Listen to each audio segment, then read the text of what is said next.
Yalelo e bandi Mag FM mbote na bino Congo Kinshasa, Congo Brazzaville, bisika nyonso bozuli baku ya kotala Mag FM ya mokolo ya lelo.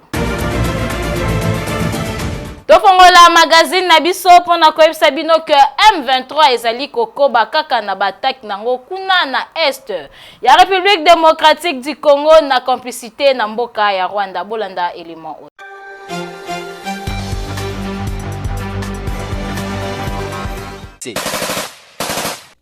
Nouveau affrontement est signalé entre forces armées à République démocratique du Congo et la rebelle M23. Au Baza appuyé na Rwanda, est signalé que depuis quelques heures, na katia territoire ya Rutshuru, plus précisément dans Nord Kivu, après qu'on largué bombe jeudi na katia position ya armée situé non loin ya pont Rwanguba, ba rebelle ya M23, bandela ki lisusu ba attaque depuis Tongo ya vendredi oyo. Tosimba été reprise ya affrontement oyo et provoqué nouveau déplacement na kati ya population pe misusu baza déjà na Rutshuru centre alors que misusu bazali ko se retrouver na zone ya ennemi contrainte ya ko se diriger vers Tchengerero na agglomération oeza également occupé na M23. Plusieurs habitants ya Nord Kivu bengi une fois de plus na offensive contre rébellion oyo. Toeba été semaine dernière porte-parole du gouvernement congolais Patrick Mouyaya a affirmé que RDC et qu'on négocié na M23 lisusu te. Oezoko qualifié M23 local mouvement terroriste.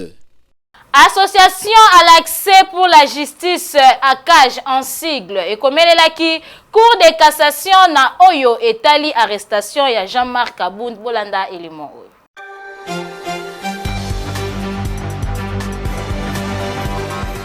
Association congolaise pour l'accès à la justice ACAJ Nabokuse a sengaki na nzela lokasa oya atindaki epa ya procureur général près ya cour de cassation exécution ya ordonnance pour la mise en détention préventive ya honorable Jean-Marc Abounda Kabund. Depuis le 12 août dernier, sous RP 10/RC, né ONG à droit de l'homme et rappela qui, na cour de cassation, oe randa qui ordonnance exécutoire oe plaça Jean-Marc Abound na détention préventive pour remplacer na assignation à résidence surveillée. Et Sengito Timbate, ordonnance oe ezali ko souffrir na exécution Kino lelo na oetali respect à droit de l'homme et liberté fondamentale oeza consacré na kati ya constitution oezali ko imposer pouvoir public na bato nyonso et rappela ki ONG à droit de l'homme o évoka ki article 60 ya constitution. Tosimba été président de l'Alliance pour le changement Jean-Marc Abounda Kabund a poursuivi pour une imputation dommageable, outrage envers l'Assemblée nationale et le gouvernement, propagation de faux bruits de nature, yako alarmer population na ba offense envers le chef de l'État. Bawewa baleli makasi na o etali tracasserie epa ya ba policier na ba FARDC kuna na commune ya Kinsensu. Bolanda reportage ya Torrens Atibu.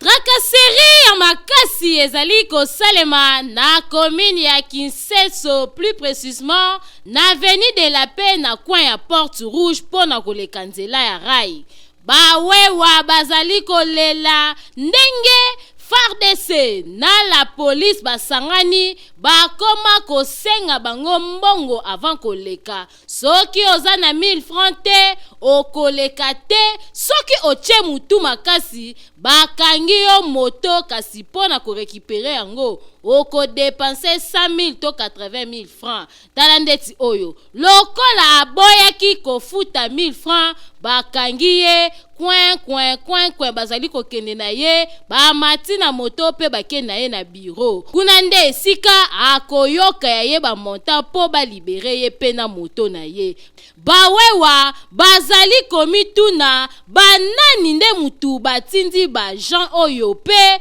mbongo oyo bazali kofutisa bango ezali kokende wapi boka ndenge bakomunikaki. Biso toza ba motard toyebi bien ke bakonja mboka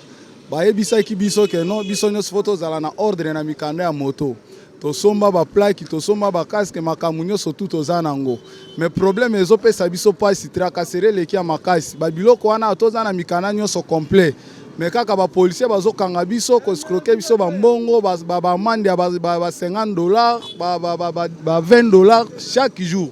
place auto nyoko ba makasi chaque jour to futaka 1000 francs mais 1000 francs to futa wana to yibina nuteke mbongo wana yekende wapi esala musala nini na mbongo na biso donc chaque jour donc attend ba hôtel meti jusqu'à 18h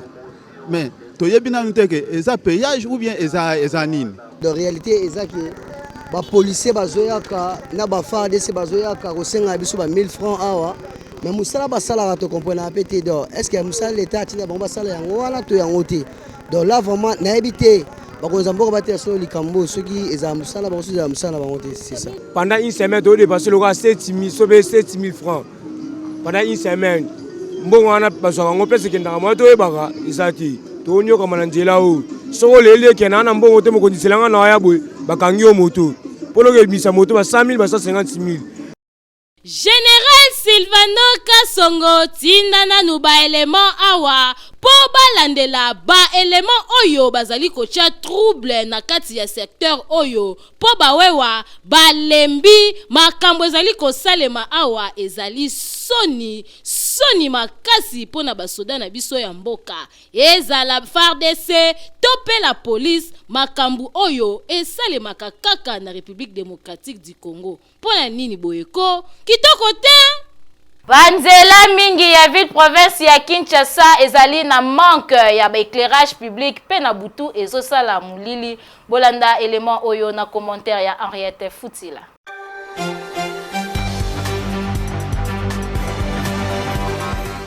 Soki otamboli na ville province ya Kinshasa na butu oko remarquer que molili ya kosakana te nde ereniaka na bakwen mingi ya capitale ba poto ya éclairage public etikala nango kaka échantillon ya pamba ndenge toyebaka kala Kisasa mwinda pelele ezalaka nango lisusu te bosana etikala kaka lumière ya bafare ya mituka po yango nde esungaka ba piéton tangu bazali kotambola na butu po bamona nzela nzoka nde ezali malamu te surtout que mikolo yo kulu na ezongi lisusu makasi ezopesa pasi mingi po na circulation na kati ya butu molili ememaka insécurité boyebi yango malamu tokosenga kaka na gouvernement provincial ba réhabiliter lisusu ba éclairage public na etandi nyonso ya ville province ya Kinshasa po population atambola en toute sécurité boye kitoko te boyebila. Population ya Mpasa 3 bazali kolela parce que basali 8 jours mokoka bazali na courante reportage.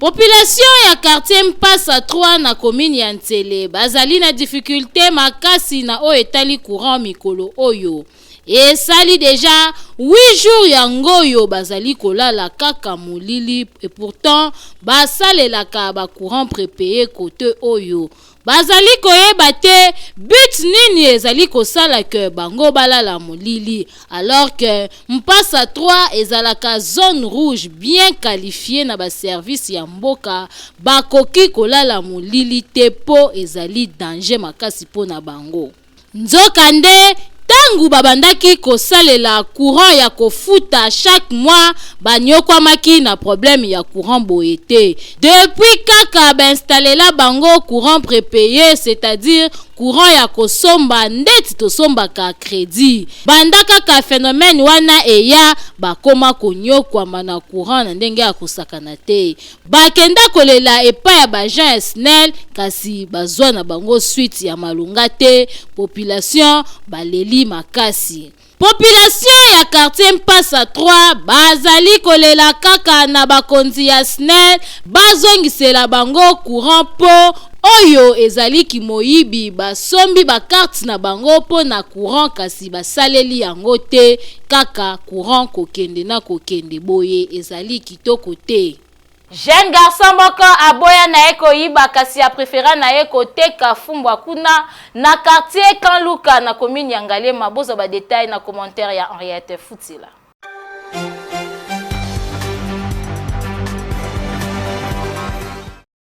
ntangu ba jeune mingi na ville province ya Kinshasa bakoma ba expert na kikuluna ndeko oyo na kombo ya héritier ye a préféra na ye kokata fumbwa kaka na cadre ya kalai ngangu kalai technique alamukaka 5h ake na gambela kosomba fumbwa après aye na wenze abongisi mesa na ye abandi kokata botala azwi fumbwa abongisi akati amoni mbele simbite abandi kopelisa mbeli na libaya cheke mbeli ezwi minu azongeli kokata fumbwa na ye avec précision bino moko botala ndenge akati yango kitoko koleka kutu na ba mama ebele boyoka communication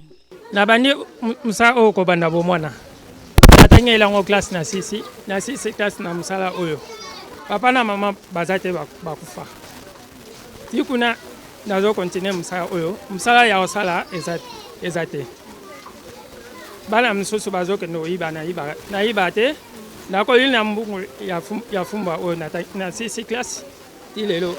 oyo tamwa mobali ndenga okata fumba misala ezate kokata fumba eza misala ba ya base me koma sikona ba mibali do misala ezate yango okata na fumba aboyi na kikuluna olia yiba yango okata fumba ne kana wendi oyo ezali exemple à suivre po ba jeune na place ya kokende koyiba kata ata fumbwa te kana yo ata mai okozwa moyen de vivre boyende ezalaka. Honorable Ntingi Pululu achaki pression makasi na o etali lancement ya ba travaux ya Avenue Nzola na bolanda commentaire ya Elvis Meti.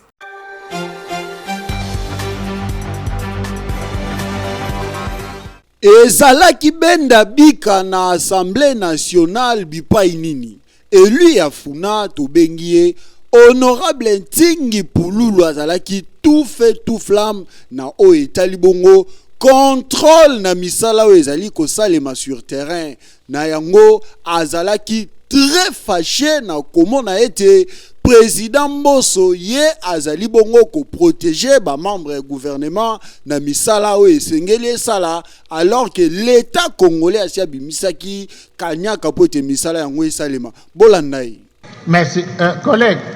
la route dont vous avez parlé vers Kinshasa. Elengesa, papa. Route Elengesa. Elengesa? Oui. Elengesa, c'est là. Non, c'est que ça parlait Kimboala, la bretelle Kimboala. Alors vers Kimboala, c'est la route Nzolana. Oui. La route Nzolana, on va lancer les travaux demain, jeudi. Oh, mais bon, et puis moi, en 2021. Jeudi. Quand c'est au monite, jeudi, on lance les travaux. Mbongo ebima balia soko lingi yaka tokokende te eko banda nango mena ngana zo rappelo ka mbongo ebima balia yoko kotela ka bango te oza camarade na bango te. Honorable Ntingi Pululu olobi nini na lobaka mbala na mbala papa regardez votre âge vous avez le pays ici a donné de vous tout 1 11 fois ministre 2 7 fois député 3 président du bureau d'âge 4 président définitif de l'Assemblée nationale papa ezamuke moko epesi yo nyonso ezali ke yo fonso c'est la moko oyo esali pasi mingi pe mawa komona ete bazongisaki papa Mbosso na nzela boyende ezalaka ba député esengeli bazala bongo rigoureux na musala na bango po ete peuple akotalela bango na tour na ye papa Mbosso alobaki nini. D'accord, acté boyende ezalaka. Vous comprenez que wana ezalaki commentaire ya Chris Mukuna. Après avoir coaché pression na o etali lancement ya route Nzolani epai ya Honorable Ntingi Pululu, misala e bandi kuna bolanda élément oyo.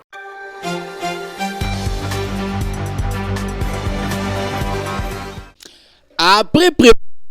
il y a député national Ntingi Pululu na perchoir ya palais du peuple et zalaki tour ya ministre Alexis Gisaro au hasard en charge d'infrastructure et travaux publics. Na malobana ye a dévoilé qui importance après tout il y a réhabilitation ya route Nzolana au ba travaux déjà lancés. Atalisi ete nzela o ekorelie quartier Sangamamba na Upen kino kokoma na quartier Lutendele pe eko permettre pour na ko décongestionner accès na quartier Don Bosco de même eko faciliter accès na usine ya régie des eaux. Na nsima na yango apesaki mbela na population pona ko faire bon usage na route oyo koyeba na komi pekisa pona ko participer na lolenge ya kobwaka na voie publique oyo ezali ba produit capable ya ko accélérer destruction ya nzela pe ko éviter ba pratique oyo ko consister pona ko brûler ba pneu na kati ya chaussée en cas de manifestation.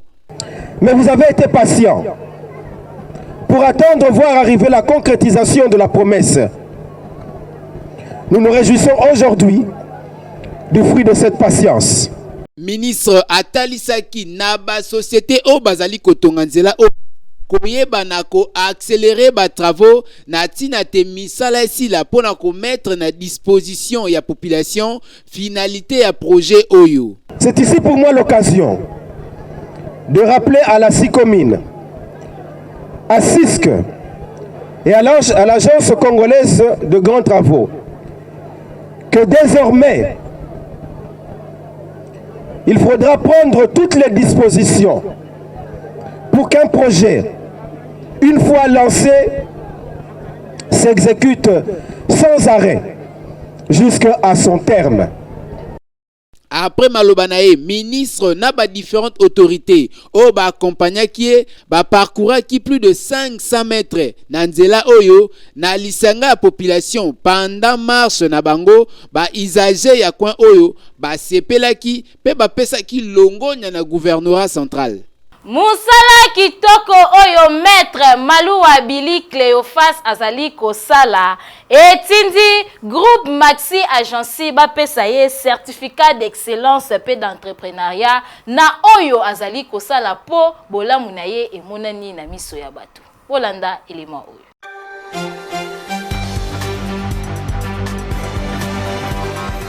Voilà, misali ezali ebele oyo